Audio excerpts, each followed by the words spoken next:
righteousness. I dare not trust the sweetest frame, but wholly trust in Jesus' name. Christ alone, cornerstone, weak made strong in the Savior's love. Through the storm, He is Lord, Lord of all. Good morning, church. I greet you in the name of our Lord and Savior Jesus Christ.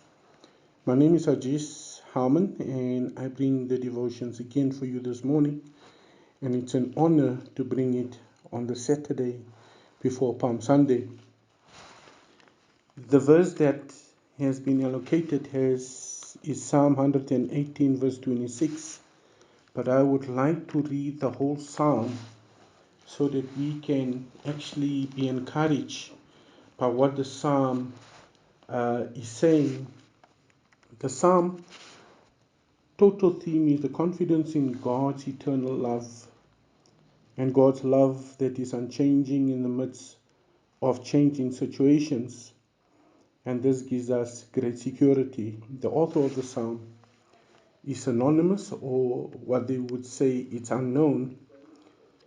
But the psalm coincides with, in actual fact, with the Lent message, which is Mark chapter 11 from verse 1 to 11. And I would like to read that as well so that we can see how the psalm fits into this Lent period. Let me read Psalm 118 from verse 1. Oh, give thanks to the Lord, for His good, for His mercy endures forever. Let Israel now say, His mercy endures forever. Let the house of Aaron now say, His mercy endures forever. Let those who fear the Lord now say, His mercies endures forever. I called on the Lord in distress. The Lord answered me and set me in a broad place. The Lord is on my side, I will not fear. What can man do to me? The Lord is for me among those who help me. Therefore I shall see my desire on those who hate me. It is better to trust in the Lord than to put confidence in men. It is better to trust in the Lord than to put confidence in princes. All nations surround me, but in the name of the Lord I will destroy them. They surround me. Yes, they surround me, but in the name of the Lord I will destroy them. They surround me like bees. They were quenched like a fire of thorns. For in the name of the Lord I will destroy them. You pushed me violently that I might fall, but the Lord helped me. The Lord is my strength and my song, and He has become my salvation. The voice of rejoicing and salvation is in the tents of the righteous. The right hand of the Lord does valiantly. The right hand of the Lord is exalted. The right hand of the Lord does valiantly. I shall not die, but live, and declare the works of the Lord. The Lord has chastened me severely, but He has not given me over to death. Open to me the gates of righteousness. I will go through them and will praise the Lord. This is the gate of the Lord, through which the righteous shall enter. I'll praise you, for you have answered me and have become my salvation. The stone which the builders rejected has become the chief cornerstone. For this was the Lord's doing. It is marvelous in our eyes. This is the day that the Lord has made. We will rejoice and be glad in it. Save now, I pray, O Lord. O Lord, I pray. Send now prosperity. And now verse 26. Blessed is he who comes in the name of the Lord. We have blessed you from the house of the Lord. Verse 27. God is the Lord, and He has given us light.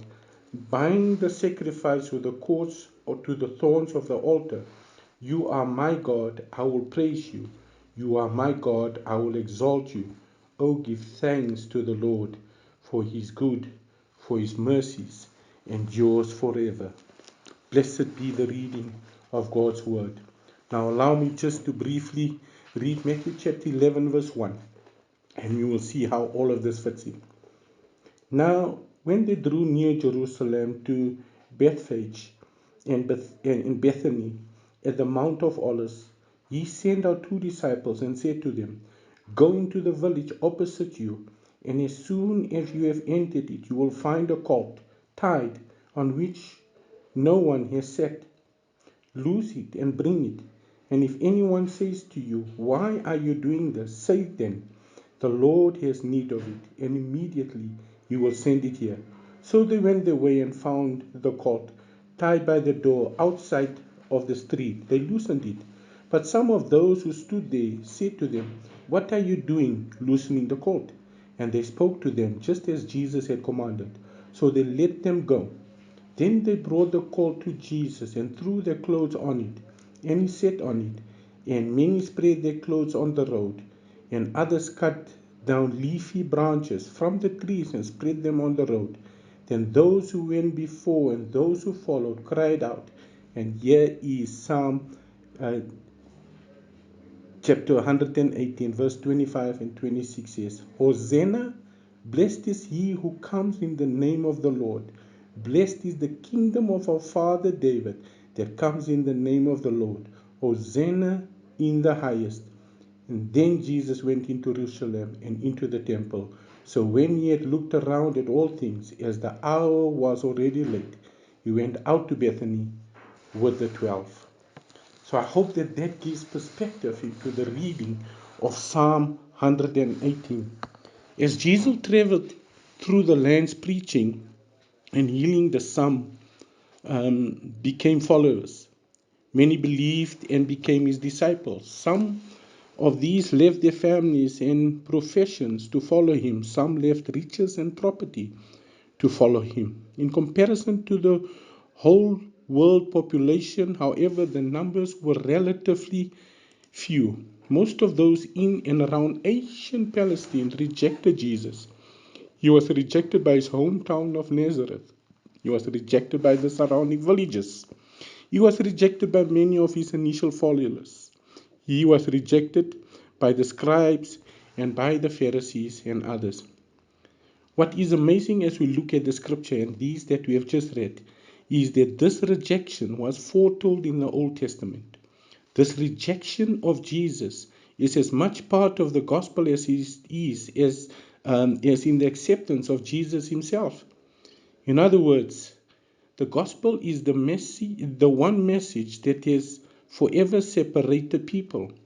There are 2 categories of people: those who reject the Lord and those who accept the Lord. It's always been that way and always will be that way. In the case of Jesus' hometown of Nazareth, their lack of repentance and belief was the specific way in which they rejected Jesus. By not believing and not repenting, we too reject Jesus. Most people today reject Jesus. People rejected him. People rejected Jesus on an individual basis and on a visual level even for that. People rejected him as they formed various cults, such as the Mormons, such as the Jehovah's Witnesses, and many other beliefs and belief systems and cults that is in existence today. It's often okay to speak about God, but when Jesus is brought into the equation, the tide turns, emotions run high. The call today is for us to accept Christ through repentance and through belief. If we are to understood and understand Psalm 118, especially the verse dealing with Israel's rejection of Christ, correctly, then we must see it in the light of Jewish history and then turn to the New Testament to see how apostles understood it. How did the ancients understand and use it? How did the apostle use it? What were the points that they were making when they used it as an illustration of various truths? Mark, Matthew, and Luke, even John and in Acts, and in 1 Peter all make references to this psalm and often quote portions of it to show that the reflection or rejection and reflection of Jesus was foretold by the prophets long before it happened. In the days of Ezra, the priest, when the Israelites were released from captivity, they began to rebuild the temple in Jerusalem. When the foundation was finished, they sang Psalm 118 in celebration, and that you can find in Ezra 3. This little bit of history is important because in the days of Ezra, the people accepted the foundation of the temple and celebrated. However, we will see that the people would not be so accepting of our Lord and Savior Jesus Christ. He was the rejected cornerstone. The stone that the builders rejected has become the cornerstone. In verse 23, this is the Lord's doing. It is marvelous in our eyes. This is the day that the Lord has made. Let us rejoice and be glad in it. In ancient construction, the cornerstone was the most important stone in the structure. The stones that were used for the temple were cut off site and brought to Jerusalem. This picture looks like this. The builders are beginning to lay out the stones for the wall. They're looking for that site and appropriate heights. They come to a stone that just doesn't fit to their plan. They cast it aside. As they begin to build, all the stones are set in a place. They come to the cornerstone. Here they need a stone that not only fits, but on all sides match up in order to tie the structure together. Then they remember the stone they rejected. They go and get it and set it in place, and it fits perfectly. What an illustration. Initially, there was a rejected stone that became the cornerstone of the temple. Then, as we can see, David fits this description. He was rejected by everyone, his family, the nation, everyone who saw him. He was little and the least in his family. However, God had something else in mind for David, and he would be the anointed king. Ultimately, this text points to Jesus. He is the final fulfillment. As the cornerstone, he is the one that ties the wall of the Jews and the walls of the Gentiles together perfectly. They are so amazed at the fit that they realize that it had to be God at work. This is the Lord's doing in verse 23. It is marvelous in our eyes. This is also meant prophetically. David was the king by God. Jesus was sent by God. It's God's doing. Our exalted Savior does not depend on men. He's been set in a place by God and has authority that God gave him. This is also a time God has ordained for his people. This is the day that the Lord has made, said in verse 24. Let us rejoice and be glad in. This verse is referring to the time of peace for God's people. When Christ came and became the cornerstone and he was instituted the time of peace between God and his people, no more will God send his wrath. Because of Christ, we can rest and know that this is the time God has instituted and brought about. We should notice as we read our Bibles that this idea of Christ being the cornerstone is practically everywhere in the New Testament. I can quote from Matthew right up to Peter. Matthew 21, verse 28 to 46. Mark 12, verse 10. Luke 20, verse 17. John 15, verse 25. Acts chapter 1, from verse 1 to 12. 1 Peter chapter 2, from verse 1 to 12. And I can go on, and I can go on. It is clear from the gospel that Jesus identified him as the rejected stone and the rejected gardener in a parable of the unjust tenants. Through the Holy Spirit's leading, Peter picks up on this truth. In Acts 4, 1 to 12, he makes things very plainly. Jesus is the rejected stone, and the religious leaders are the builders who has rejected him. You may read that. Acts chapter 4, verse 12. Peter's very pointed and clear. He makes a slight change in the original text. He says, you builders. Not just builders, he says, you builders. He makes it personal, placing the truth that they were the ones who rejected Christ. The religious leaders rejected Jesus, and yet is no other name given for salvation. Peter has always made this point clear. There are two groups of people, those who reject Jesus and come to God by works, and those who accept Jesus and come to God by faith. and repentance. One screams out hate, and the other rejoices in Christ. They rejected the fact that Jesus came from Galilee, and that is in John chapter 7, verse 52. They rejected Jesus for him not being taught in their schools in John chapter 7, verse 15. They rejected Jesus for breaking their rules in Luke chapter 6, verse 2. They rejected Jesus because he hung out with others that they would not associate them with. That's in Matthew 9, verse 12. They hated Jesus mostly because he taught that they had to depend on grace and not works for salvation. And as humans who naturally want to earn salvation through our own righteousness, when you explain to someone that they can't, look out. John chapter 6, verse 65. Jesus was rejected by religious leaders, and very quickly they determined that somehow he had to go.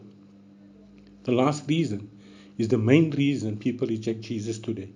For the most part, people believe that they are good and that they are doing a few good acts. God will overlook all their sin and evil they have committed, and that remains with them. When you share that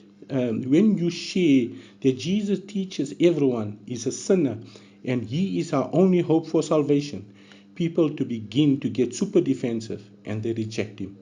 He becomes the stone of rejection. Rather than rejecting the cornerstone, God calls us to build on the cornerstone. So since Jesus is the cornerstone of the foundation, we must build on the solid rock foundation and on nothing else. Don't build your lives on others. Don't think that there are other solid foundations. Satan would also have us think that there are other solid foundations in which we can build. Jesus is the only one. Some have tried to build on a career or a job. Some of us have tried to build on false gospels or on false religion. Remember, every single other foundation is not to be trusted. Only Jesus is the solid and always reliable. Do not stumble over or reject Jesus and the free offer of salvation. Please do not stumble over him because of God's amazing grace shown in Christ. Rather come to Christ and begin to build your life on this solid, rejected foundation. He has provided us. God has provided Jesus, the chief cornerstone. Jesus is the living stone, and we too are the living stone who must settle down and take our place in the spiritual house that Jesus is building. Now, Peter has encouraged us. Have you built your life on Jesus Christ? If you've never trusted Christ through repentance and faith, I encourage you today that you do so.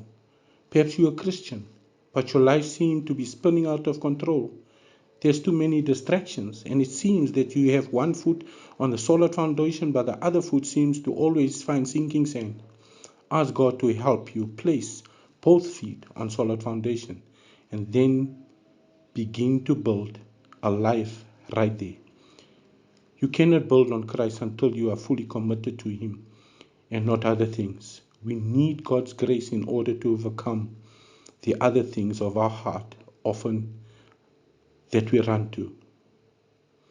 We are as idol worshippers. God must make us perpetual Christ worshippers. The call of God is to come to Christ and to find your future in him. Come and build your life that will last for all eternity. Christ alone is our cornerstone of our salvation.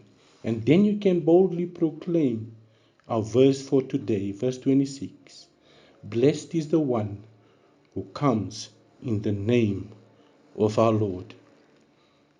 Blessed be this devotion unto us today. Shall we pray? Father, we come before you. We acknowledge that in our own selflessness, that we have taken any other things, whether it be our jobs, whether it be our desires, whether it be our wants, above Jesus Christ. Our cornerstone has become others other than Jesus Christ. We pray for forgiveness, Father. We pray, my dear Father, that we'll be refocused, that we'll seek the true cornerstone of our lives and build upon it. And His name is Jesus Christ, the Son of God, Him who has come to Nazareth and they have rejected Him. Help us, Father, that as we approach even Palm Sunday, that we'll never be found rejecting Jesus, but rather that we'll seek Him to build on Him. In the name of Jesus Christ, our Lord and Savior, our true cornerstone, the builder of our lives. Amen. Then Jesus' blood and righteousness, I dare not trust the sweetest frame, but wholly trust in Jesus' name.